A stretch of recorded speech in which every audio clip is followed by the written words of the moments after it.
I think we're seeing there's a lot of bad deals that are still being done, but it really is time to be buying. There's a lot of really good deals out there that where you're buying below, the debt costs, previous debt costs, other kinds of things. So it's really a good time for a lot of things. But a lot of deals still are bad deals that are being done. So it's a mix. What I'm seeing right now, a lot of opportunity, but still a lot of people that are overpaying. A couple great questions in the chat, guys. So continue to do that. I want to prioritize those. Looks like we have a limitless conference attender who just saw you, Ken. They're asking, I'm investing in oil and gas using the cash flow to buy more real estate. Thoughts on that? And Ken, you're muted. I'll have to unmute you, okay? Ken, you're muted. There, is that better? Yep. Yeah. I typically invest in oil and gas for tax benefits. So, and of course that's a whole different world. But I'm more of a real estate guy. When I do things outside of my real estate lane, it's almost always for tax. And so like right now, after the big beautiful bill passed, they opened back up the bonus depreciation to 100% as an example. So if there's a lot of people that may or may not know what that is, that's a huge thing. What that basically means is that you can invest in things and get 100% write-off of what's considered land improvements. So right now I'm doing billboards. Billboards are leased land, and so they're considered land improvements. So so that's why I do alternative investments outside of multifamily. Typically I am a big fan of diversification, but I think each one's a little bit different. I have gold, hard asset gold, not ETFs. And it's more like an insurance policy against the dollar.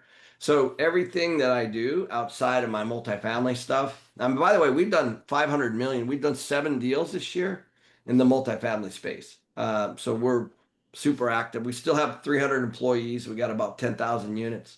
We've done 7 transactions through the end of July. But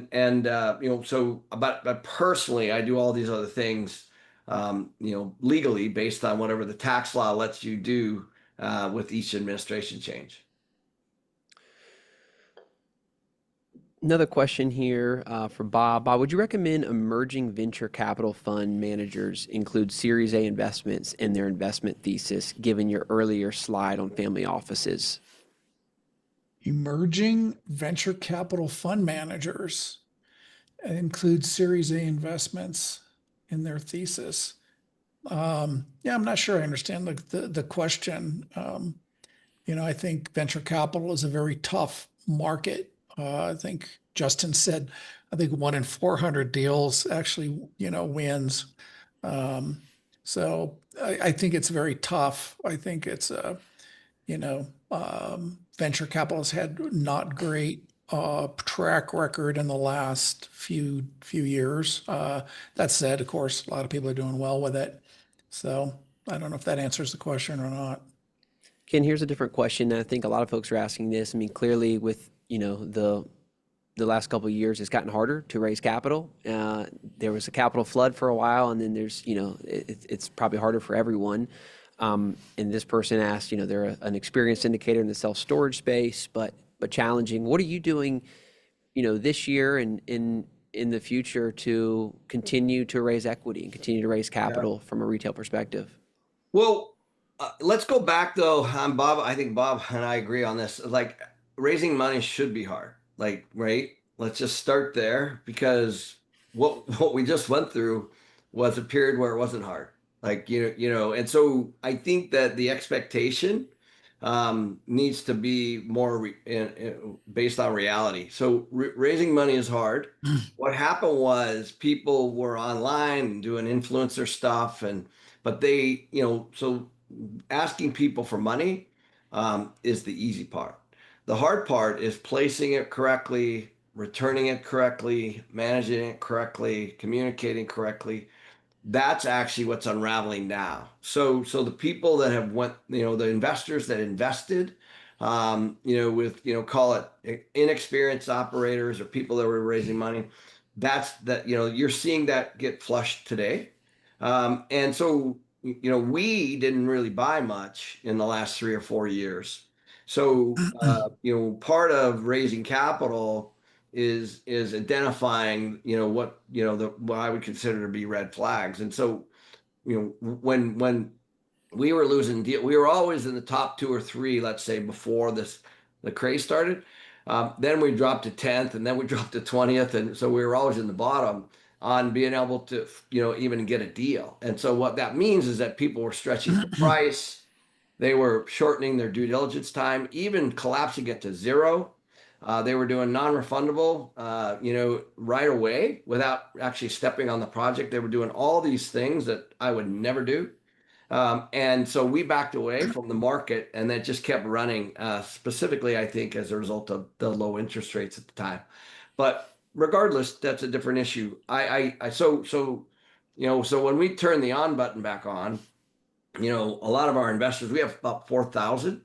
A lot of our investors, knew that we took a pause. And so, that's why I think we've done north of 200 million in equity this year, with our existing, base that kind of got us here. And by the way, we've been doing this 25 years, multifamily.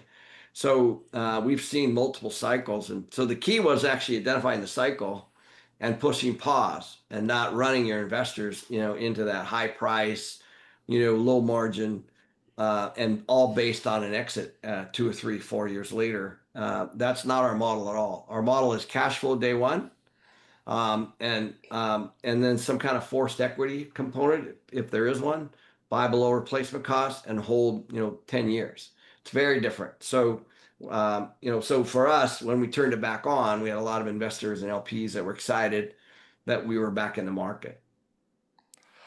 Yeah. I've been through 4 business cycles, and I've seen, I mean, the crashes, and multifamily is one of the very best places to invest your capital historically, but it's had a really rough period, right? And no one, I think the inexperienced investors really weren't expecting this, and not realizing that, hey, everything sucks at some point, right? Even the best stuff sucks at some point, right? But that's not the only thing. And I'm actually grateful that there was a little reset in the multifamily space, and even in the real estate space, because there's other, it's like staring at the banqueting table that's empty when there's 10 banqueting tables behind you that are full. And it's like, hey, look around. There's a lot of things that are doing really, really well. Oil and gas is awesome. Private credit is insane right now. Industrial real estate really hasn't had hardly any reset. So it's important to think, and this brings up the whole story of diversification, right?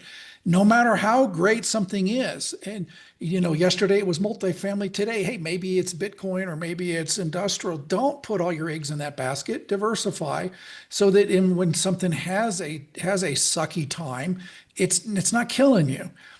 And also it really says go to more conservative investments, and go to more conservative operators, right? Somebody was complaining about, yeah, I lost everything in this multifamily deal. I said, what happened to the building? Did it vaporize?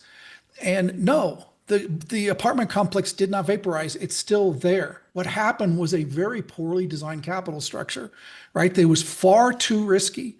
And I mean, we're seeing, deals that are being 90% leveraged. That's a bug looking for a windshield. And these are young operators that overpaid for an asset, got debt terms that were stupid because it's the only deal they could get done. And as Ken said, they're an influencer, they could sell the investments, even though it should never have been done. And so I think it's good time to remember, pay attention to the capital stack, and pay attention to the debt structures, and pay attention to leverage, these kind of things. Because the truth is, a multifamily deal, even in the suckiest of times, should not be an equity loss, right? You shouldn't have to endure a loss. Maybe your returns go down, but it should be a temporary thing. So, I think those are some of my big takeaways from this reset. And I'll just add one thing. Like in Bob's book, he talks this. I can't remember if it's a chapter or a piece of a chapter, but he says one of the things the LPs need to learn is they need to learn to invest, and that's right out of the book. And that's it. So a lot of these LPs, they didn't know the right questions to ask. And so that's part of it. That's part of the education. That's part of why we do these things. Exactly. That's why we write books, do this online education, because it's really on the LP to decide, do they want to go with this operator? Do they want to invest in this deal? And then it's really on them to ask the appropriate questions and to challenge the business plan, challenge the underwriting and all that stuff. And that's actually what you should be doing. I'll ask Ken a question here. So you saw, I mean, the whole bubble in the 2021 period, you saw a lot of younger syndicators putting these debt structures in place with, 80% bridge debt, 10% pref equity on top of that. And they're promising these, killer returns on buying at a four cap.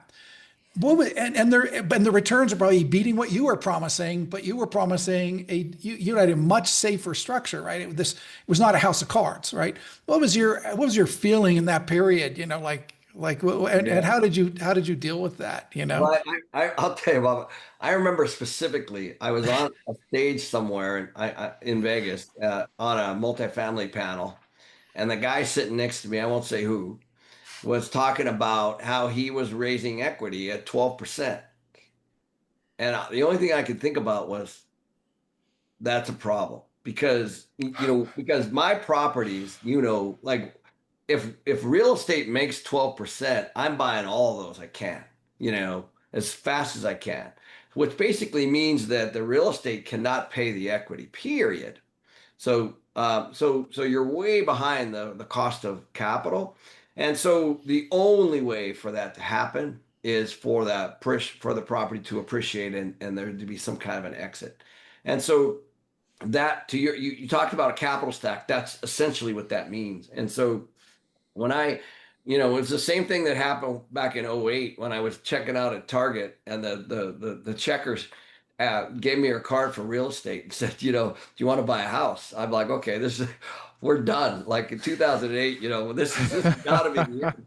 It was the same moment for me when I was sitting there listening to this guy raising money at 12%. And I was like, that's just a recipe for disaster. Because the market does transition down, cap rates do go up, interest rates do go up, operating expenses do go up, vacancy goes up, concessions come into the market. You got to anticipate all of those things. And you said it earlier, the inexperienced person doesn't consider those things just precisely because they don't see them. And so that was when we were like, okay, I'm done. I'm done raising money into this market. Ken, let me ask a follow-up question. And for everyone here, be putting your questions in the chat so we can get to them. I see some here. We'll catch up here in a sec. Going to your point on education and how important it is, a lot of investors, limited partner investors, entered the market in 2021, 2022, and invested in their first deals in that cycle. And so the things that maybe they were seeing were commonplace, but from someone with your perspective of 25 years through multiple cycles, investing in multifamily, what are the biggest differences? And from an LP's perspective, what would be some yellow flags that you would say, or you need to dig a little deeper on in a deal that may have been commonplace a few years ago, but as the market settles out and normalizes, that maybe should be commonplace but weren't? And to give us some insights there, maybe how you look at things differently than people were doing it a couple of years ago. Well, I'll give you a real story. So during that period of time, my partner Ross and I decided we had a 140 unit building in Houston that was really nice that we couldn't move the needle on. In other words, we took 3 or 4 units, and by the way, it was a newer property built in like 2020, and we renovated, and we just couldn't get higher rents. So we're managing the property, and we just couldn't get higher rents. We were doing everything we could to try to increase the value, and we just couldn't do it in that market at the time.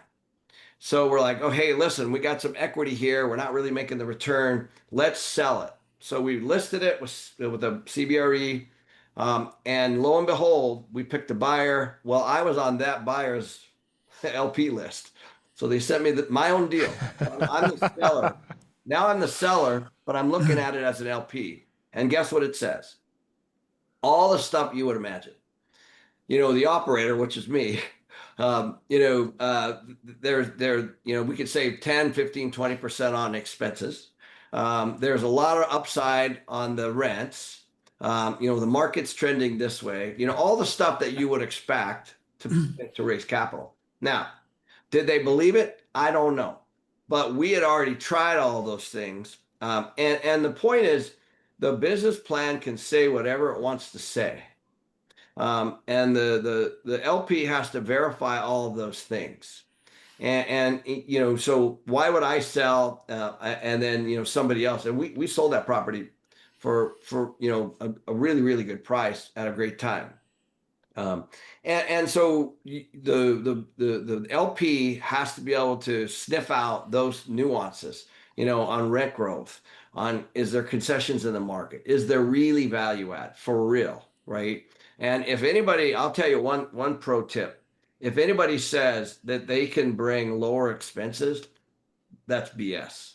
Because I've been in this business for 30 years.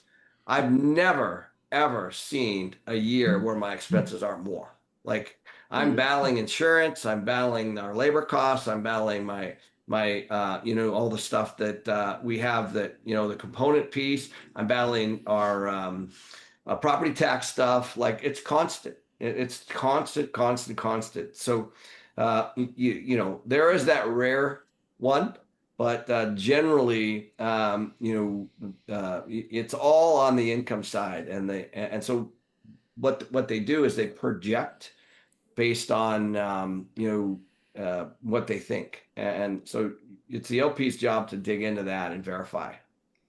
Ken, there's a lot of questions here in the chat. Let's get to them. So several questions about the market and how you pick markets. You focus primarily, they say, and maybe this is true, in Arizona, Nevada, and Texas. Have you been following Midwest markets for multifamily? Are there other markets you're considering right now? I think there's just a lot of questions on what do you think about just regions for I tell you, multifamily? I'd love to hear Bob's perspective on this too. Like I like one of the things that blows my mind. I grew up in the Seattle area, so that's where I cut my teeth, and I cannot believe the landlord-tenant laws, and that are actually spilling over the governmental stuff on the way they run credit for the tenants, the way that they're kind of going around the rent control. They're doing that in Oregon. These are markets that I grew up, cut my teeth on as a young man.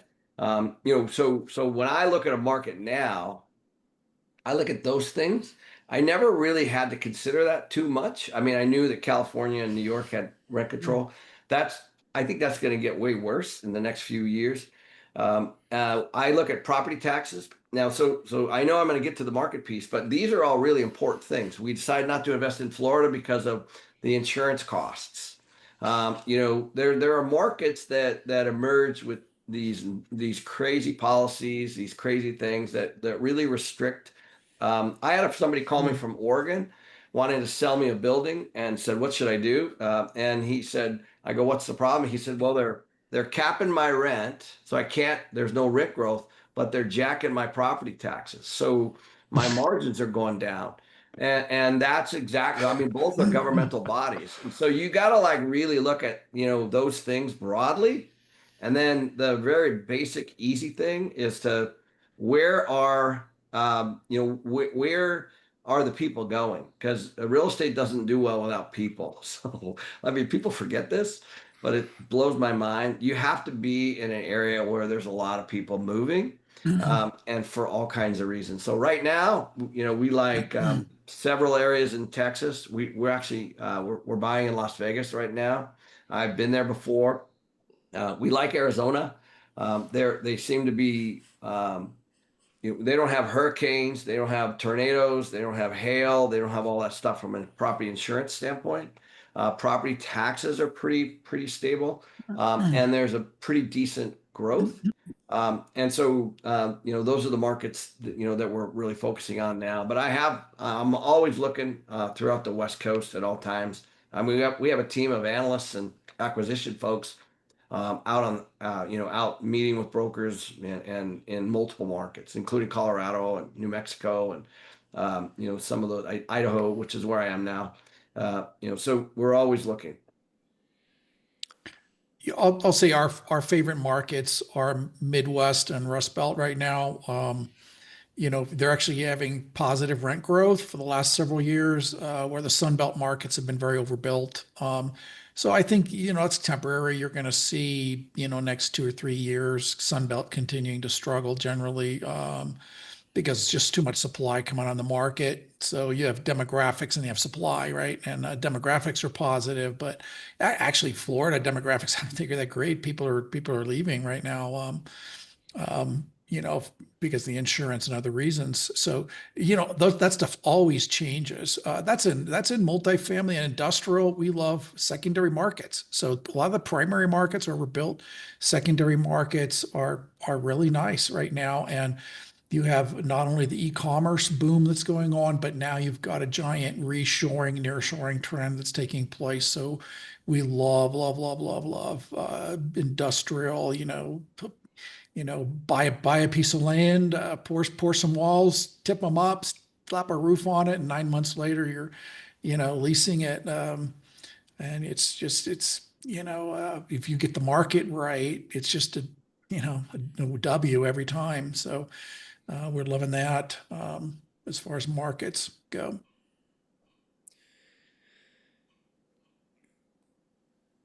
Are the banks beginning to know? Here's a question. Are the banks beginning to no longer extend and pretend, or underwater deals coming up for sale at good prices? Ken, you mentioned you've purchased a couple of deals this year. What has created opportunity for you? I'm curious. Sure. Well, I'll tell you a deal I passed on. I think and why. So I got an email from a broker in Dallas that had like a 250 unit, 35% occupied, and they were going to sell it for 14 million, and it was 250 units. So I was like, oh, I'll take a look at that. Well, the loan was 25 million, so it meant that this is the key part: 100% of the equity was gone, all LPs wiped out, and the lender was going to take an $11 million write-off. Okay. So these are the deals we're seeing. We looked at it. We figured it was at least 2 years to fix it. No cash flow, obviously. Can't be financed because it's 35%. Plus, in the 35%, it had a horrible tenant base in there. And there was a bunch of CapEx and all that stuff. So by the time I had negative carry, by the time I had to fix it, by the time I had to wait, I passed.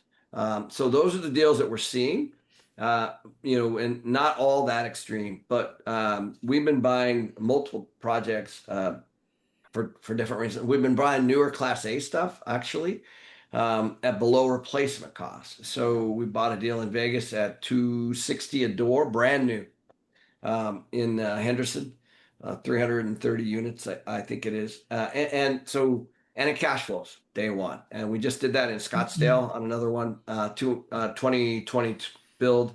And then we're doing some other value add stuff, but we are seeing the distress. I think that these syndicators have run out of money. They've been trying to band-aid these things for a while. We're starting to see a resurgence of listings and stuff, and the brokers know about all these deals, by the way. I mean, they've been asked to do BOVs, or brokers' opinions of values, on these repeatedly over and over and over and over. So they're starting to hit the market. I think you're going to see an inordinate amount of multifamily this year hit the market. We're looking at construction deals that are built and 50% occupied.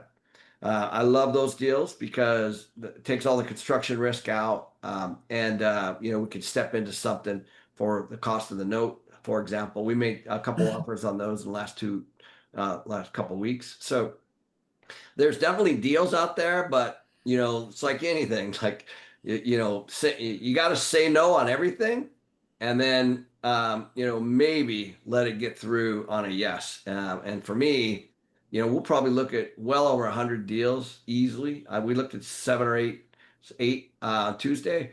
I said no to all of them. So that's a pretty common week. And so you just gotta really, as we've been talking here, stick to the fundamentals. You shouldn't buy something just because you can raise capital. Yeah, I mean, I think we've seen, the lenders take a very soft approach for the last few years. I mean, these lenders they don't want to run all these properties, thousands and thousands of these properties. So they're trying to work with the borrowers, and so I don't think we've seen the flood that a lot of people predicted, right, of market sales and kind of a crash in the market. We've seen more just cap rates slowly kind of trending up, and then it's kind of stabilizing. And I don't. I think we are going to see more deals as the equity guys are tired of putting in money. So I think we'll see that tick up, but I think a lot of people are still hoping that interest rates bail them out. And now we're talking about a possible rate cut in September. Of course, we don't know if that's the beginning of something or what, but everybody's hoping that solves the problem for us.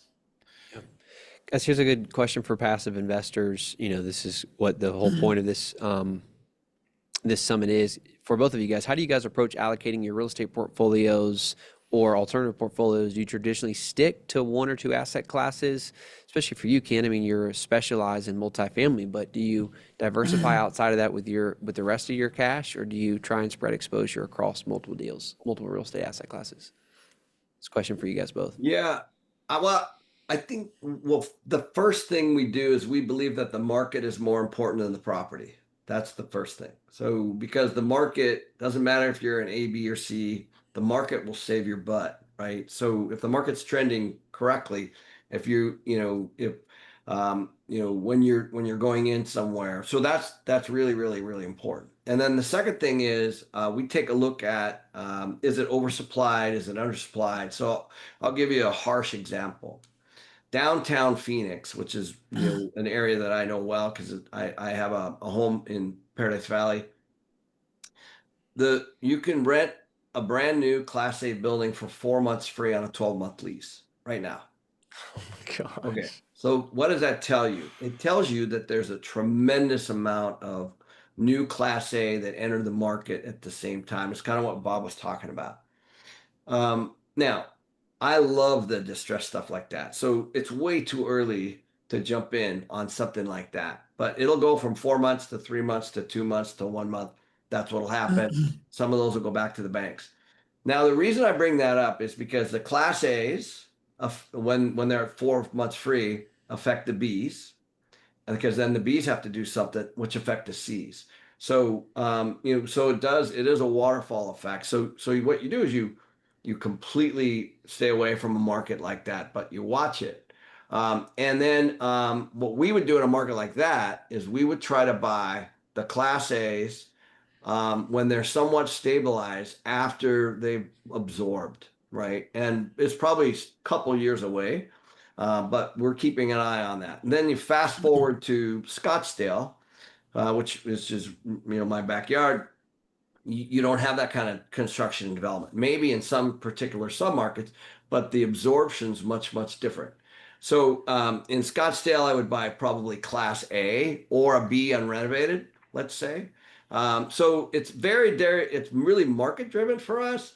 This last cycle, we bought a building from a guy in Florida, hadn't touched it for 25 years, right next to Arizona State. And it's literally untouched, unrenovated. So it's a huge value add, but we're not doing the value add yet because, rent's being disrupted right now. It's flat, there's concessions. So I'm a long-term hold guy. So I'm like, I don't really need a value add in year 1, 2, or 3. I can do it in year 5 or 6. I can do it whenever. I just have the asset ready to go. And I know that there's forced equity in it. So, and it cash flows today. So I look at pretty much everything except for, I would say, anything that has environmental issues, really poorly located. That could be A, B, or C. But if there's a C that I could scrape and build new, we would do that. We're also building 1,500 units right now. We have 6 projects going. We're in lease up on some. We're in construction on 2.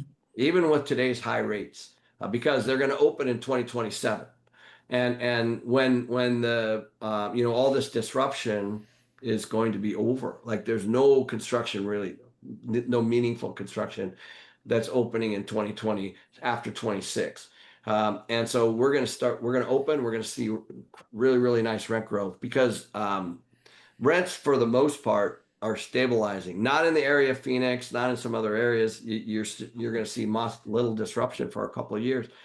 But the cool part about real estate is you can go 10 minutes this way, 15 minutes that way, 30 minutes that way, and you have an entirely different markets going, different things going on because people they congregate where they want to be based on where they're working or their walkability or the lifestyle that they want.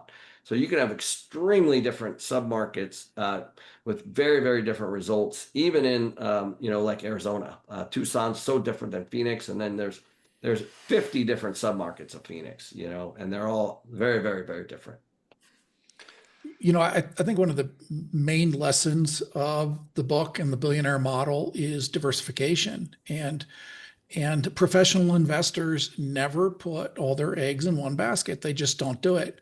And so I think you want to think about diversification in our alts continuum. The very first stop is private real estate. And a lot of people are heavily in multifamily. And of course, that's been a tough market. And I think you need to think about diversification. That means diversifying geographically in multifamily. It means diversifying across sponsors and operators. It means but it also means diversifying into other real estate classes. And ultimately, it really means diversifying outside of real estate. I think a lot of people are overinvested in real estate, and to looking into private credit and looking into natural resources, private equity, and these other things that the billionaires are invested in. So I think we always want to be thinking about diversification because there's magic in the math of doing that, and there's magic in the piece. If multifamily has a meltdown, hey, that's not the only thing I'm in. And if the public markets have a meltdown, hey, that's only X% of my portfolio. So you want to have diversification as really a core tenet and be disciplined in your allocations. So Awesome. Guys, we're going to wrap up here in just a few minutes. Got one question, so let's be quick on this, okay? So a year from now, we're back at the Invest Like a Billionaire Summit, year 2. Where are interest rates at? Ken, you're our guest. We'll let you go. I mean, they're I think we follow the 10-year, right? So a lot of people look at the Fed funds rate, and it depends on where you are. But for us, we just did it. We've been doing deals this year, Fannie and Freddie at low fives. So it cash flows there. So I think 3/4 point cuts. A lot of people are saying that, but is that really going to move the needle that much? It's not, in my opinion. Not this year. And by the time Trump gets his Fed chair in there next May, there's a lag as well. So I think people should just strap on and try to make deals for the next 18 months based on these rates and then maybe in 27, when Trump gets his way, we'll start to see that 3% cut that he wants. And it's just going to create a bubble again. But that what's going to happen then? All the big boys are going to come out. All the big managed money, that's when they're going to jump into the market. So this is the time for the nimble, small private investor to be able to scoop up deals and weather the storm for the next year and a half. And then if that happens, then that'll be a blessing. But I don't really, one of the, there's those two things the Fed has on their mandate. One is interest rates. The other is unemployment, which is a wild card with AI. So, we just had our conference, the Limitless Conference, and George Gammon and I were chatting, and he thinks, we could be at 10% unemployment. And I know, I don't know how much this is on Trump's radar, but I've talked to multiple people. The job market's hard right now. The entry level white collar stuff. I have a buddy that owns a big law firm. The one sold it. He's a securities lawyer. Sold it because he said AI is going to be, the PPMs and all that stuff are going to be, basically AI'd. So he said the paralegals, we don't really need them much anymore. With all this stuff that's going on. So and by the way, this is the worst it'll ever be. So I think that's a big wild card, and that's another issue the Fed's going to have to contend with. And we all think inflation's higher than it is. And I think unemployment's a little bit of a wild card. I know Trump just fired the BLS director. I think we're at 4.2. That'll be really interesting to see, what happens there. But this isn't all about, that. I mean, the Fed's going to be looking at both of those things. And don't forget, there's 12 or 13 governors, not just Powell. He's the one taking the brunt. So it'll be Trump's going to have to stack the deck to get what he wants. But all that's going to do is create another bubble. Yeah. Yeah, Bob, just real quick, just so we can wrap up here, your thoughts. Yeah, well, which interest rate? So I think we probably see the Fed funds rate come down because Trump is banging on it so much. And yeah, I think he's personally going to fire enough people to raise the unemployment rate. So Yeah, that's great. and so I think we'll see the Fed funds rate come down. But as Ken pointed out, he pays attention to the 10-year. Well, there's a reason, because that's the rate that most investment is based on, and the 10-year is determined at auction. It's not determined by the Federal Reserve. And what's happened, we've seen structural changes in the treasury markets. Since the great financial crisis, we've seen the amount of debt outstanding, the amount of government debt outstanding, U.S. Treasury debt outstanding, go up sixfold. Well, that means you've got to find buyers. So who's going to buy? It's just a supply and demand. And if we've got the supply that's crazy because of the deficits, so anytime the government runs a deficit, they take the deficit and they issue treasuries. Well, you got to find buyers for all that. And if there's not enough buyers, you have to raise rates to attract more buyers. And we're seeing this. So I do not believe the 10-year is going to soften that much. And if any, so I think it might come down a little bit. And then absolutely, I'm with Ken. I think you create another bubble, and inflation is this monster hiding in the closet right now. We've not seen the end of it yet. And again, for structural reasons, I personally am not super afraid of AI. I went through the internet was supposed to do the same thing, and it didn't. It just changed jobs. It didn't just disappear jobs. And I think we'll see the same thing with AI. So I'm less of a doomsday type person there, but I do think we're going to see inflation. It's just not going away, and it's going to continue sitting there. Guys, amazing. Hey, I'm going to wrap up here. Ken, I do want one more thing. So, of course, thank you for being here. What an honor to have you at this summit. Someone like yourself with your experience. You've also added a bonus to our offer today. You've read Bob's book. People are getting access to your membership, $1,000 value for an entire month with all of your resources. Wow. Just highlight what your bonus is and why you would recommend. I know you've read the book, for people to grab this book. Yeah, well, there's a few things I love about the book. One is, early on, Bob talks about, focus on the balance sheet, not on the income statement, right? Like the billionaires really do focus on that, on net worth, and obviously he talks about debt, inflation, tax. So it's very aligned with the way I think. We have a membership called Ken Pro, which we have all our videos, all our teaching, all my books. I have 7 books. We're doing 20 million views on our YouTube channel, our podcast, and all that stuff, all ad free.